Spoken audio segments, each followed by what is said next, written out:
Hello, welcome back, everybody, to another year of the Sunday Podcast. I'm Ollie Lum. And I'm Zak Seddon. Back in 2025 for our 5th season. You can expect more of this. He's claiming that he was ill before the semi-final, whatever. But, you know, I just feel like at that point he was just looking for attention. And some of this. You normally say, no human is limited. So I can't limit myself, or I can't just say I can do. As well as event coverage around all the major races on the UK circuit. And if you're a fan of the pod, please give us a rating and review on your preferred podcast streaming service. And if you want to stay up to date with all the latest news, give us a follow on Instagram at Sunday Podcast. As always, thanks for listening. See you next time. And we hope you enjoyed the episode. Okay, here we are. We've got Zak Seddon, Tokyo Olympian, 5th fastest Brit of all time, 8:15 over the steeple a couple of weeks ago. Welcome back, mate. You have not been on for, I think, like 5 years. You're at episode 6. So how you doing? Yeah, I know it's been a while. I mean, yeah, I was thinking of just been for everyone else, have you? Well, we've been waiting for you to run good again, to be fair. Oh, yeah. Mate, I've been waiting as well, to be honest. Yeah, no, it's been nice. Been a long 5 years. A lot's changed, but yeah, it's been all right. But it's nice to get finally a quick race done. So, yeah. Absolutely. Look, for me, and I'm sure for everyone who's kind of followed your career, you've almost got like 4 key stages as an elite, in that you had your FSU period. You then kind of came home being coached by your dad, Jeff, obviously made Tokyo Olympics during that time, then moved to Jeff Wyman. And now you're in kind of that 4th and potentially final period, right, of that career, where for the last year or so, you've been self-coaching. So we want to focus on that, really, that kind of last year or so. But can we start with like the decision of going self-coach, getting a full-time job, and I guess leaving the life of a full-time athlete behind that you've done for almost 10 years, right? Yeah, mate. I don't know. To be honest, I didn't think this would be a stage, really, certainly this year. So like after last year, I was just pretty tired. I'd tried loads to go to the Olympics in Paris. I didn't quite make it. And then I was just kind of over it all. I wouldn't say over it all, but I was just so tired, like mentally, after being going professional since 2024. So yeah, like 7 years, mate. So it started to wear on me a bit, and I was like, I'm going to finish. I would like to, it was getting old, I thought, like 30. So I was like, I'd just like to have something set up and then in the summer, I just pretty much, after British Champs last year, went for the time. I didn't get it. And I think, yeah, and then I was just done. I just had a load of time off, but went and bought a mountain bike. Yeah, and then we moved house, and then I started work, which I actually love my work. But yeah, and then I just thought, I'm going to do some running by myself, just see what I like to do. And surprisingly had a really good run at Mansfield. And then that's when I decided, okay, you know, if I just keep doing what I'm doing, then I'll see what I can do on the track. But yeah, it's been the easiest. This is what worries me. It's been the easiest year of running, really. So I don't know whether all of the years before are just paying off when I've had a bit of a down year, or whether the training I'm doing is right. So I suppose next year will tell. Yeah. Yeah. Is there part of you that is a bit worried by that, in a way, in that like you had 7 years as a pro, 4 years at a great NCAA university before that, and that potentially that training wasn't right for you? Yeah, I mean, I don't know if you can say it wasn't right for you, because I just think that is just not a good way to look at things, or like look back. Like it's not even really worth the conversation. But I do remember like jogging laps on a warm down of a session this year with my friends, and we were talking about it and stuff. And I didn't expect to honestly come out in PB this year. So I remember saying something like, I think I've probably run as fast as I'll end my career or something on an 8:20. I said, a real shame, really, because I don't think that was anywhere near my potential. And then they sort of just said, well, that's every athlete. And I was like, yeah, to be fair. So I just don't look back. But I was lucky enough to do what I did already, and I already had some good runs. So yeah, it's been a great career. Yeah, absolutely, mate. And look, I guess one of the biggest things in terms of that change was Paris, right? And can you talk just a bit more around like the impact that missing out on an Olympics has? And I guess that it's not just the moment missing out, it's the 4 years since, or 3 years, obviously because of COVID, since the Olympics before, but still being one of the best in the country, still being one of the best in the nation, but not being able to go because the times have just gone so crazy. Yeah, I think what I was quite salty about, not salty, but like got quite caught up on was the fact, like, well, the two things. It suddenly became so much harder to qualify without like really good races. As before, like if you were good enough or you could run fast early, then just kind of go back, chill, train, and then come back out for the champs. But then I pretty much went 3 years, I think, just literally start my season in May and then trying to just chase the time. And it was like knowing that we had to get a time that was like pretty quick. I think it's changed a bit now, but I think I remember one year they had the 8:15 or whatever. Yeah. And unless, I think there was maybe one or two people that hadn't run the time that qualified on time in a Diamond League or something. So it's basically like getting a Diamond League, run quick, and otherwise you're probably not going to get the time. You're going to have to rely on points, which was then like another big discussion. But yeah, I think when you come out every season trying to get the time for like 3 or 4 months, you just grow real tired. And I think that was the biggest problem year after year of like disappointment, because you could have a good run, not get the time, and it would just be a disappointment. And that I think was the hardest thing. And things, you're picking up British champs medals, things like that. I think what Jeff Wyman said on commentary. but they just didn't matter. That's what I mean. Yeah. So you've got 10 British champs medals now, but a lot of them, and I hope like now or at least in kind of 5-10 years, you'll look back and be proud of those. But like obviously having kind of like known you like over that period, I feel like, like you say, they didn't feel like an achievement because you're getting a British champs medal and then missing out because you've not run quick early in the season. Yeah, pretty much. Like I say, I don't know. I'm always. It's just I think it's kind of person I kind of am as well. Is like after I do something, I'm always like thinking, okay, like on to the next. And like I'd kind of won British champs twice before. So like then I don't know, it sounds bad, but like the challenge just didn't really excite me anymore either. I mean, I can't remember going to British champs, and except this year, to be fair, it was all right. But like I just never really got that excited for them. Yeah, it was just like, because you're always looking at just Worlds or Olympics, and it's just so much pressure, I think. So yeah. And this year then, obviously, like you just said, you enjoy British champs, no pressure almost. When did you kind of start to think, obviously you mentioned Mansfield, that look, I'm gonna have a bit of a crack on the track here, and how fast did you think you would go? Yeah, so I ran well at Mansfield, and then I was like, oh yeah, I remember we was in the car, we were going for like party afterwards, Mansfield, or it was and we was going through the times, like the results, the split times went out.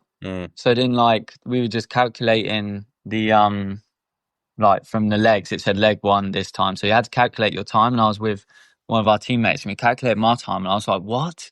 I was like, no, I have to recalculate. Like it wasn't horrendously quick, but from the training stuff I've been doing, I was expecting like a minute slower probably. So yeah, I was quite surprised. And then because the training was pretty smooth into that, but then I got injured in January, so then I was out, I think. And then again I was like, oh, maybe I'll just stop. So I didn't do anything for 6 weeks, and then must have been about March or April time, my agent called me after I was just getting back into it, and he was like, oh, do you want to do Parvo Nurmi? And I was like, but like I just love that meet. Like if it probably any other, I said, oh mate, to be honest, if there's any other race, probably no, but I would love to do that. And it was a week after our daughter was born, so it's like close timing as well. So I was like, but yeah, I would do it. So it was once I was entered into that, I was kind of focused on trying to perform at Parvo Nurmi. I was hoping to go there and not get beat by too much. I was thinking, okay, we can run like 8:30 here, and I will finish like middle to back of the pack, but like I won't get smashed. And then he showed me I saw the start list like a couple of weeks out, and oh boy, yeah, I was like, geez, what have I let myself in for? So yeah, I had to do some speed sessions to get ready. Yeah, and then it went all right. And like you say, obviously you had your daughter, and is dad's strength a real thing? Yeah, it went all right. I was still last or second last, but I ran 8:25. Yeah, I was just pretty. I don't know if that's strength is a thing. It just seems just go on about your business. I think there's always, yeah, I don't know really. I haven't really felt stronger, but I've obviously run all right. So yeah, yeah, it's all right. It's nice just knowing that you just come home and there's just like your family's going to be at home. Kind of it takes a bit of pressure off the athletics, but like that was off anyway. It definitely has its positives and negatives. You know what I mean? So like having a baby then becomes a bit harder to train and work around, but like, it's not impossible, not at all. Yeah. And do you find that if you do miss a session, cut a run short, whatever it is, you feel like you have an actual excuse now? Whereas I guess as a professional athlete, there's no excuse to miss anything. So if you do, it's the end of the world. Yeah, Right? yeah, but I would say that more comes under coaching myself. So when I decide on what I'm doing, I sort of take all this into account, like what I'm going to be able to do and stuff. And like I know kind of where I can and can't run, so it's not really been missing anything. Yeah, it's been, and like I don't think I've written down any except the texts I send to my training partners, like what session I'm going to be doing like in the next few days. But yeah, I haven't written any program down or anything. I pretty much just do the same thing every week, and that's like helped a lot, I think. Wow. Let's talk through that then. I guess let's talk through a typical week's training, but also can we talk through maybe the differences between that and then what you had before? So obviously your dad, Zak Seddon, and then Jeff Whiteman, both like quite high like speed training with fairly low mileage. And probably the biggest thing as well, from what I understand you're doing now anyway, is I guess the session volume is quite low with those guys compared to what you're doing now. Yeah, so I made like I do my training but firstly when I started back, it was kind of like, okay, I'm just going to do whatever I want to do. So I took out all the things I didn't really like, which was S&C. I didn't like that, so I didn't do that. I took out evening runs by myself because like that just gets pretty bleak. Like I'd rather do extra miles in the morning with someone or just even by myself in the morning than do an evening run. So the only time I double is for the sessions, and they're both in the evening now. And then yeah, I took out anything that was too like hard on the track. I always felt for the past few years, and it's just different coaching styles, but all the sessions we did they never really had like guide pace times, or if they did, it would be at the start and then you do a 400, see how quick you could go, or at this. I just sort of did every session I do pretty much is the same rep distance for the whole workout usually. It's just always the same 20 by 400 or 8 by a K or 10 by a K, or 6 or 7 by 800. All recovery stays the same, all the pace stays the same, and that's what I felt like I enjoyed doing. And I had to make everything easy to do by myself because that's how I started, just doing it by myself. So yeah, normal week. You still want me to go through that? Yeah, let's go Monday to Sunday. Well, if you start on a Monday, that is. You don't start on a Sunday. No one has listened to me this much about my training in about yeah. Usually people are bored by now. Certainly Jess. Yeah, she's usually switched off. No, Monday I will wake up and I'll do a run probably. So all my morning runs are pretty much done at like out the door at about 6 a.m. usually. So I'll just wake up and do 7 or 8 miles on a Monday at 6 a.m. and then that's it for the day. Then I'll go to work. Getting to work for 8. Any really. Say when I run, I've got a mate that lives a mile down the road. So when I run with him, it's usually average about 7-minute miling.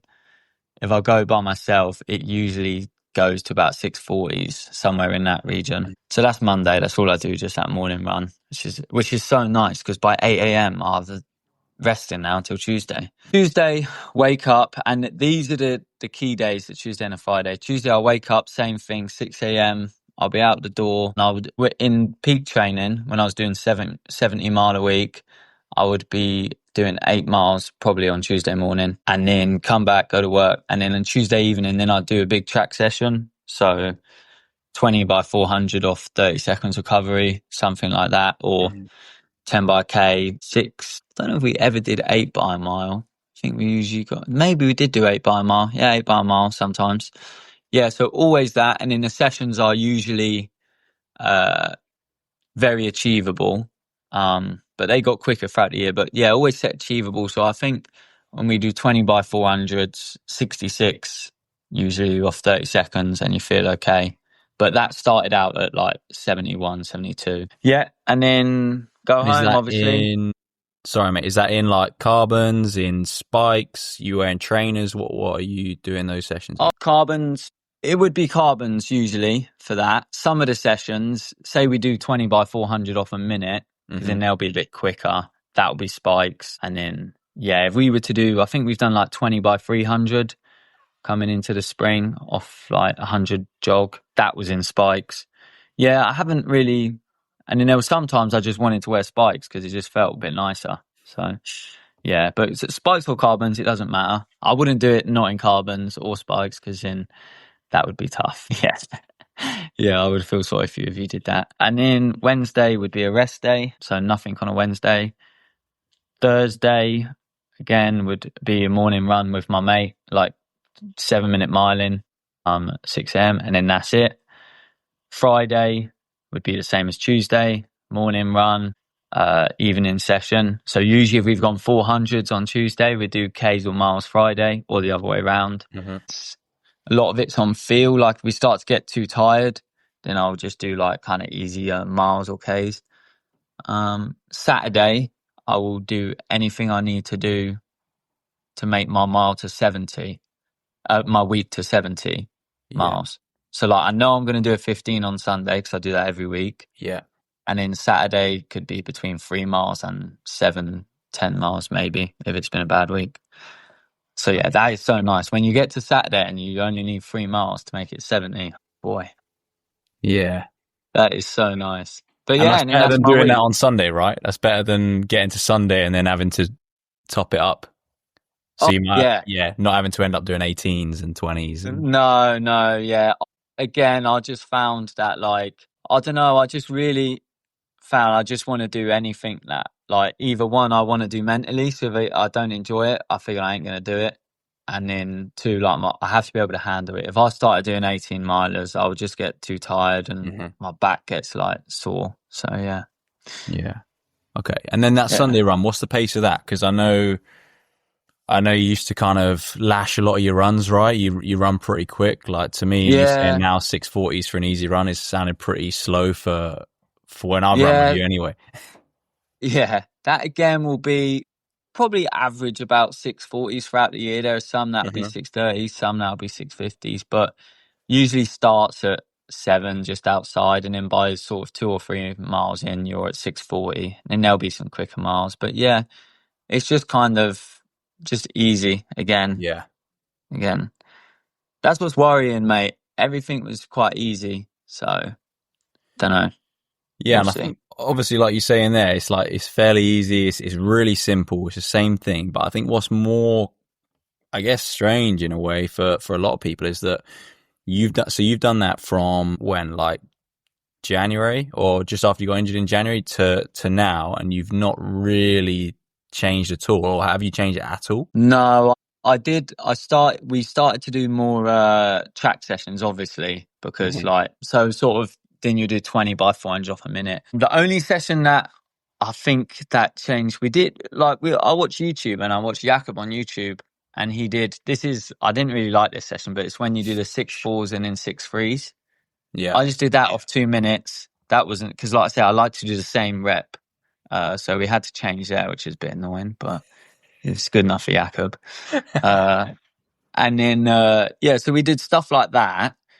And then some 200s, and then I had to do a couple of steeple sessions, but that's another thing. I didn't really bother with hurdling and stuff this year. I just didn't really feel like it was as important at the time of my running. I don't know. Yeah. So did a couple of like 800 sessions, which I had originally planned to do Ks, and then I sort of just thought, no, I'll do 8. So key one, I think, was we used to do 6 by 8 off 3 minutes. What? No, 8 Yeah. by 800 off 3 minutes. Okay. And that would be at like sort of 3K, 5K pace, getting quicker. Yeah. Because Yeah. usually, well, not purposefully, but the last rep is always quicker. Always. Yeah.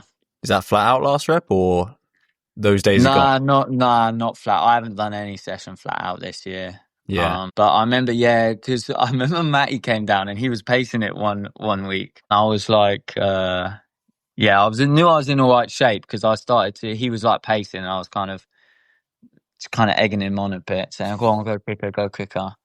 So yeah, as long as it's quick enough. Yeah.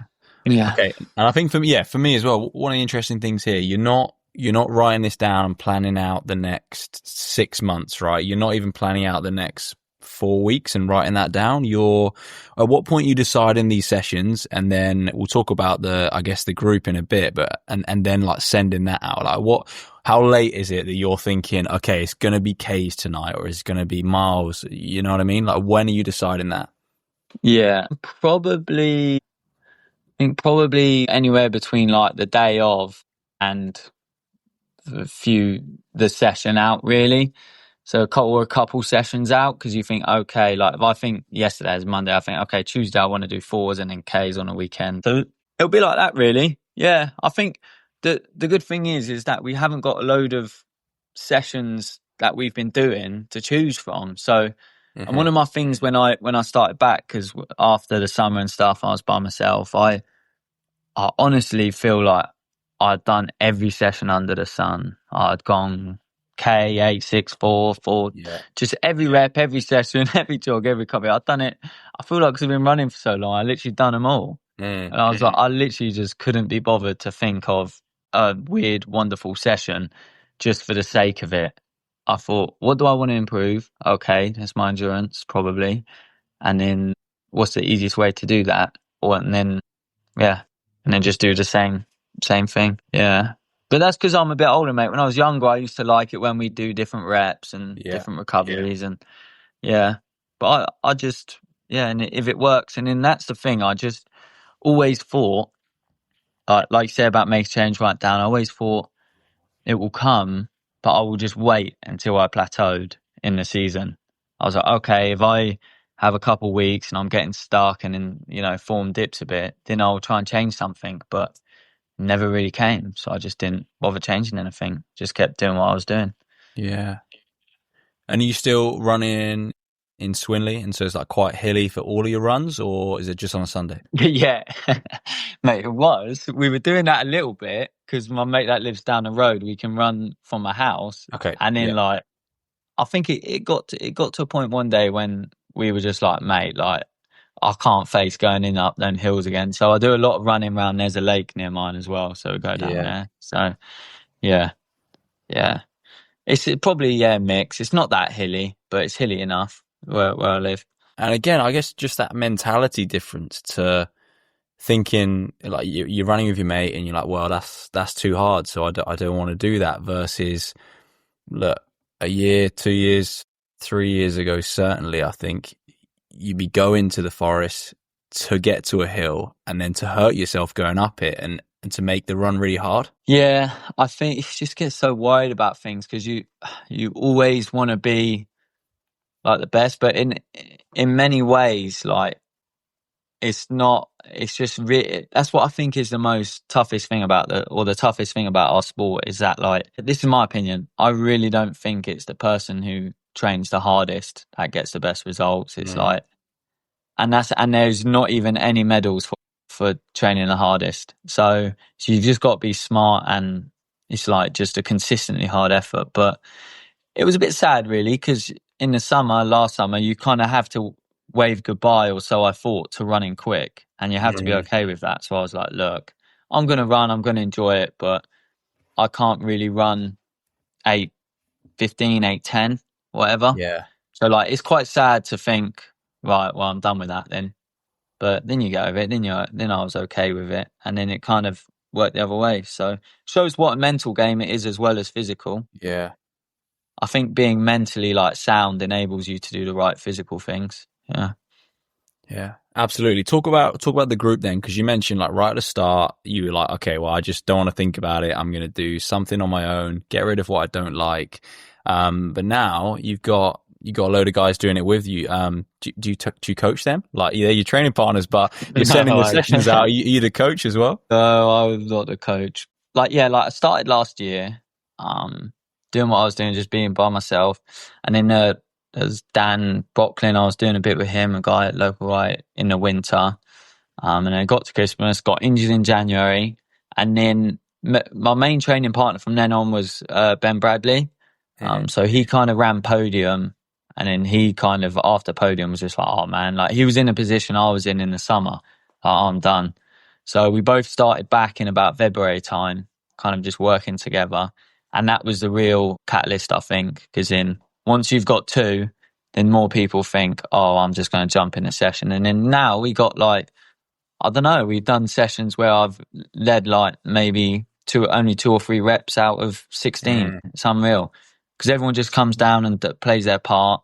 And then, yeah, I got my mate Bono, who's not professional. He comes down and he'll just do bits of the session. And yeah, it's just been a lot funner, mate. Really, really is. So yeah, it's been nice. And like you say, I just kind of will text them doing what I'm doing. Sometimes they do different things. Or sometimes they will say, "Oh, I want to do like miles tonight," and I think, "Well, yeah, that works with me. I don't really care." Yeah. So, yeah, it's been to have a social aspect, like such a big social aspect. As when I was training with Jake, it was mostly just me and Jake, and then sometimes Ian. And then with my dad, obviously there was Matty there sometimes, but not really a massive group. So, yeah, it's been nice. It's been nice. Yeah. Absolutely. I guess one thing as well, the training's been much of the same. You said it's not really been that hard. The other thing, I had a look, and apart from 2020, the COVID year, this is the least amount of races you've done in a season on a track since you started the sport as an under 13 in 2006. Yeah, you've run your fastest ever time by 5 seconds. Like, what difference has racing less made? Yeah, mate. Oh, I don't know. I probably, if I had my way, I might have even raced less. No, I couldn't have raced less, actually. So I did a couple of 15s. One of them was the one at Bracknell, which I always do. I think it was just, I was able to, I always knew I was at end my season. I think I entered Oordegem after I ran Pavanumi. My agent was like, because, mate, even in Pavanumi, I ran 25 and I was like, oh, okay. But like, I had our daughter born the week before.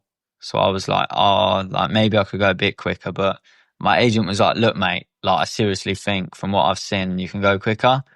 Like we need to find you a race. And I was like, all right, well, I'll do Oordegem. So then from those months, I knew that.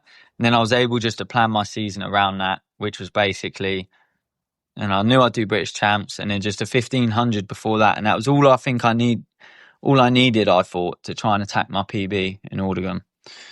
Like I wasn't worried about improving my 15 time. I wasn't worried about getting a time for anything else or didn't feel obligated to race anywhere. So yeah, I just did whatever was best for those races.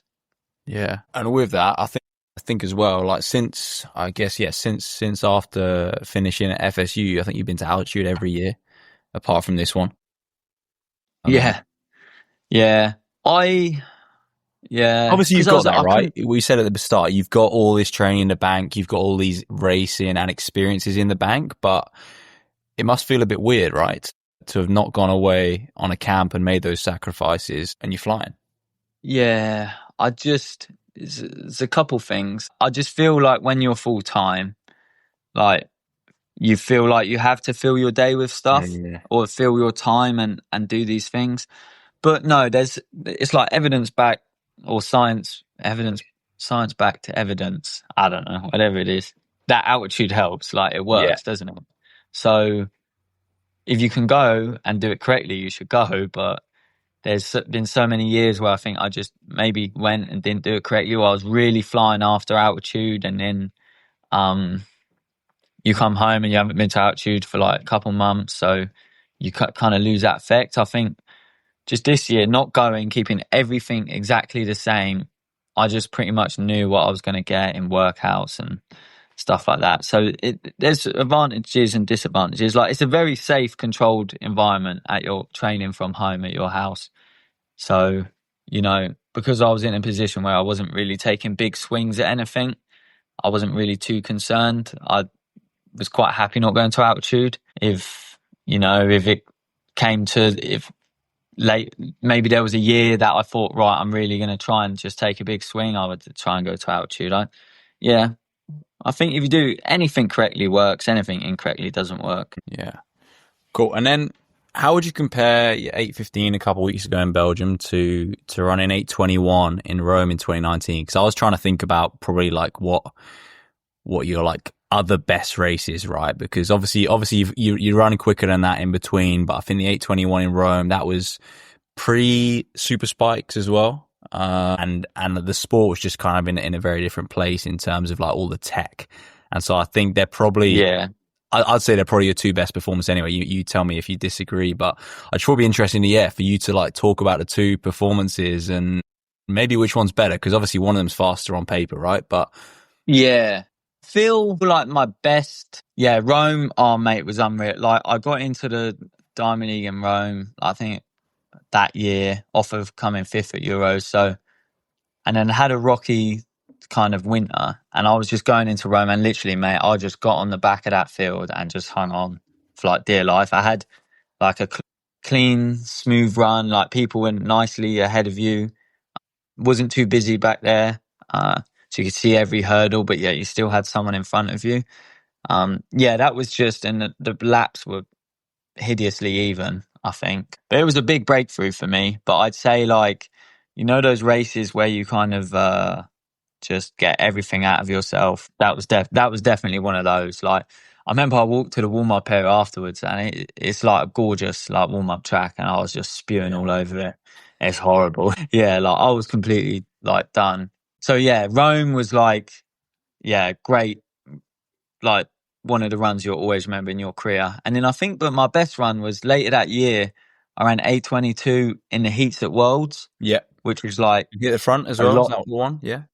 Yeah, I went to the front of that, like tried to push the pace a little bit. I mean, I wasn't at the front for long, but tried it anyway, mate. On like, that was a lot. Yeah, I was on the BBC, but that like was a lot more up and down. So I think it was physically I was in better shape there.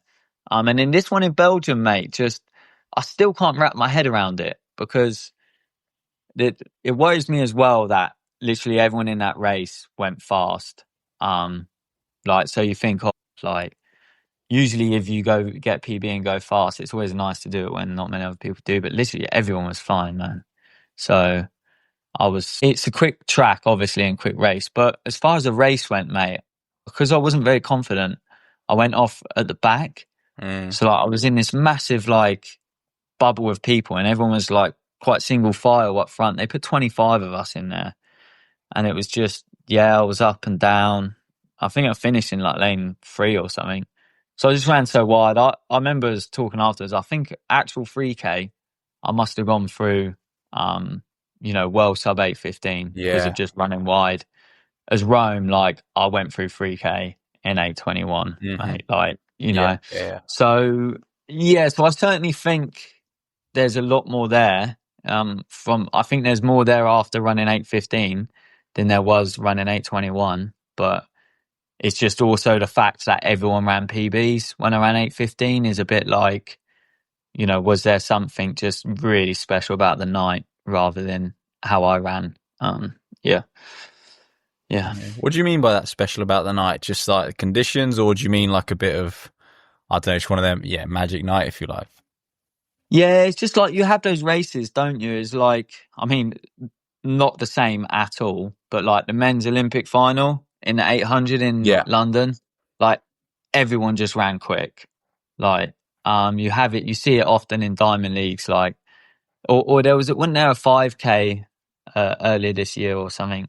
Like, where literally the whole field, it just runs quick. And George Mills one where he ran the British record. That was cool.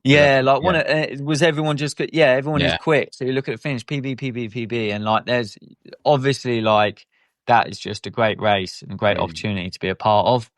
So there's like, that sometimes outweighs running wide, getting caught and tripped and, stuff like that. Yeah. Okay. With that then, my understanding is you're not going to go chase a standard now. I know there's not many opportunities, but talk about that and I guess the lack of desire to do that and try and get a spot in Tokyo. Because there's 4 days left, is that right? And there is a meet this weekend. They're going tomorrow, mate. They're all going tomorrow, to is it? Tooting. Okay, yeah. Yeah, to try and get the standard. Mate, it was never in my plan. And like I've really enjoyed doing what I was doing. And I had the plan to run at Belgium. I thought that I always thought maybe I had one good year left in me. So I just thought if I do that, if I go and chase a standard, I literally just fall back into what I've been doing for the past 4 years of chasing times. And I'd rather just, sort of rest up and then approach next year because there's Euros and stuff next year. So hopefully I can qualify for that. Just to approach that fresh and excited to go. I just thought, I've given enough of my seasons and running career to chasing standards. And yeah, I just thought I was lucky to have as good a season as not lucky. I was happy coming into the season. I was happy with what I've done. So I'll leave the season happy with what I've done. Yeah. Mate, I think that's bang on. And look, so say you went to Tooting, ran 8:25. Do you think then the hunger for next year is then almost back to where you were a year ago? Yeah, it's just you'd be questioning a lot more stuff. I mean, look, it wouldn't really make a difference. You know how good you are, but I don't know, mate. It's just, yeah. But don't get me wrong. It is as well, they are good meets BMC, but again, going to Tooting, if someone said to me, there's a steeple in Monaco, after Belgium, they said, look, there's a steeple in Monaco in 3 weeks, the night before their cut off, do you want to do it? I'd be like, yeah, go on then. Yeah. But yeah, I don't know. Do you think that should be a thing? Do you think that should be a NCAA last chance meet? Open up Boston indoors in the summer or Monaco, whatever it is, and just let whoever is within a certain percentage of the standard come and have a crack. Would that be cool? Oh, mate, that was basically Oordegem in Belgium, wasn't it? Yeah. But it was literally 2.5-3 weeks early. Yeah. It always baffled me because that was the problem. After champs, you've got a month until Worlds, yet there's so little competitions for people to get the standard. And people look at all these guys going to Tooting, they're obviously desperate still either to try and make the standard or run quick. It's what you train all winter for. So yeah, it would be a lot easier to plan your season as well. That was the thing. Tooting only came up, I think, a few days after we'd run in Belgium. Or something like that. Yeah, so I didn't even know it was a meet for steeple. They only put the steeple in there, that is. So I didn't even know it was going on, the steeple there. So yeah, they should. I feel like but then World Athletics will just you get more people do it and then the standard will just get faster and faster. You know what I mean? Yeah. I don't know when it's going to stop, but hopefully soon. Yeah, mate, I think they should just get rid of them, to be honest. I think they should make it reasonable so we don't end up with people getting lapped. But steeple, for example, should be 8:30 like it used to be. And then nations should just have an allocation based off how well they've done previously. Yeah. And then based off the British champs or whatever nation it is just picks their best team based off their allocation. Yeah. I think that was the thing though. It's this is what was annoying, because going into Tokyo or before that, we were qualifying or certainly could have qualified for Worlds and stuff. Yet we knew we weren't going to be taken by British Athletics. Even if we qualified, we'd have to do an even better qualifying. Yeah. Which that's a little bit disheartening. But yeah, I really liked it, how they're doing it at NCAA. You qualify for regionals and in the top 12 from regionals go to nationals. Imagine if the top however many from Europe, 15 or 16 from Europe go, and you have to have European qualifiers. That would be way better. But yeah, I think that should go down to qualifying for British champs though. Personally, they talk about the regional meets, no one's going to England champs, no one's running their county champs, no one's doing the Southerns. But imagine even yourself you had to do well at the Southerns to then even get in the British champs race. The amount of good domestic racing we'd have in this country for people to go out and watch would be so. Oh yeah, Mate, it would be class, and I think that as well, because certainly in the steeple, like I've seen years like where the numbers aren't as high, just because there's like, I don't know, the standard's quite hard, and then there's a lot of NCAA guys that are too tired. But like if you're actually qualifying for things, and even in the 15 and stuff, like if you're qualifying for things, I think you're much more likely to have fuller fields at the champs. But also, I have a lot of feelings on champs. Like I think it should be first three past the post, that kind of thing, because that would make it so much more of an exciting meet. Yeah. Yeah, 100%, mate.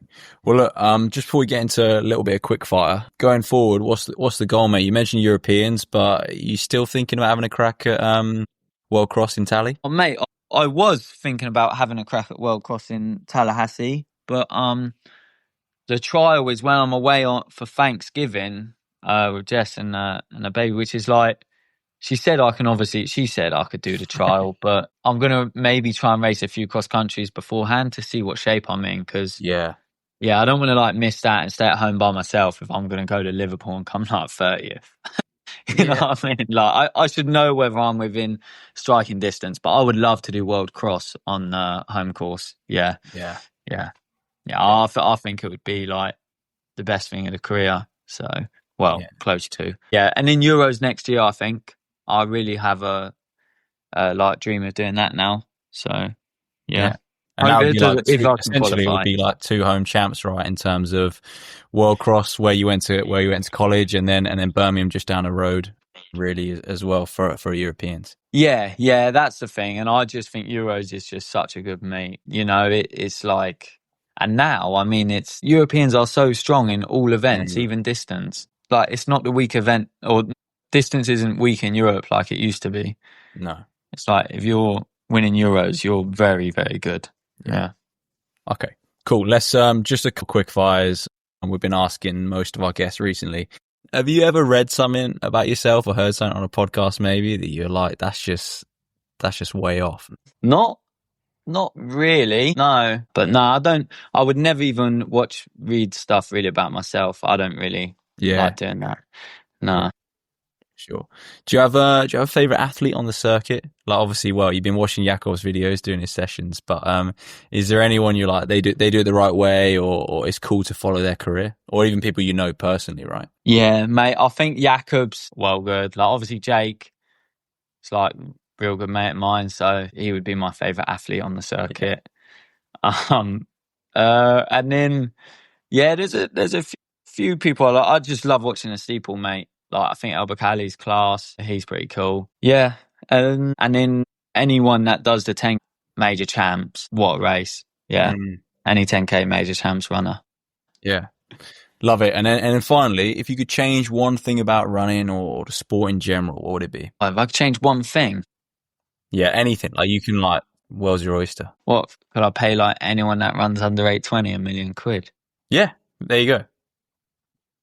No, I think I would just make it like it should be a lot more, I don't know. I would like to see weekly, like the Diamond League on every week, because I'll be like tomorrow, mate. I can't wait to watch it. Be decent. Yeah. So like, almost what Grand Slam we're trying to do, but like on a massive scale, right? Yeah, but I feel bad, but like Grand Slam was just, track is so good how it is, I think. I would if I could do anything, actually, I would get rid of the waiting times between events. Yeah. Yeah. I would, that's, whoever does that, thank you. Yeah. But and then, that's what I would do. Yeah. And then the £1 million bonus for the sub 820. So yeah, maybe, or sub, or just if you run exactly on 815.6 or whatever. Yeah. 10 mil. Yeah. Or 10 British Champs medals. That could be one as well. Yeah, Jeff was saying about that. I was a bit like, wow, it doesn't really feel like it. I don't know. Yeah. Is that all in steeple? I presume so. I only have one other indoor in the 3K. Yeah. So and yeah, a it must all Westminster be Mile one, road mile as well, I think. Yeah. Well, whatever. 10. Hopefully get some more. Yeah. I need another gold one. Yeah. There you go. So next year, World Cross in Tally, gold at British Champs, Europeans. Yeah. Well, I'd be too good, mate. Then I'll probably have to retire. No. Perfect. Yeah, Well, can't get it all done. Zach, thanks so much for coming on the podcast again. Really appreciate it. And obviously, best of luck for your break and then the next season. No worries, mate. No worries. Cheers, boy.